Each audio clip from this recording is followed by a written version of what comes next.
For most students reaching the B1 or B2 level, German adjective declension feels like a final, insurmountable barrier.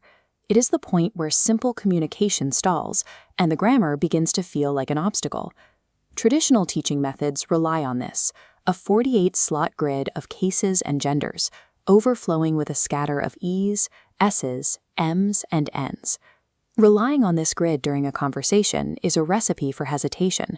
You find yourself pausing to scan a mental spreadsheet, usually ending with a guessed suffix that disrupts the rhythm of your speech.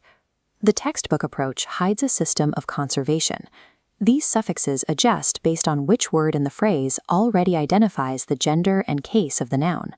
Once you see how this grammatical labor is shared, you can stop memorizing the table and start predicting the endings based on a single rule.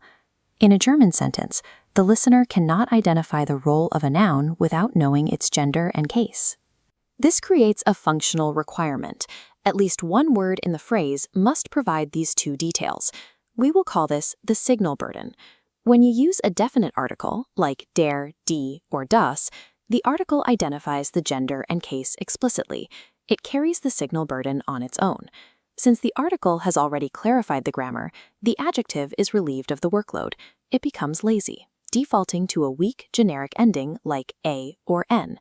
In the phrase der kalte, the word der tells the listener the noun is masculine nominative. Because that information is clear, cult only needs the simplest possible ending. This illustrates the core principle. When the primary word identifies the grammar, the adjective rests. Consider what happens when we remove the article to say cold water, kaltes Wasser. With no article to carry the signal, the grammatical requirement still exists, but the flag has nowhere to land. Because the information is missing, the burden passes directly to the adjective. To make the sentence understandable, the adjective must provide the gender and case itself. It takes a strong ending, like es or to do the work the article left behind.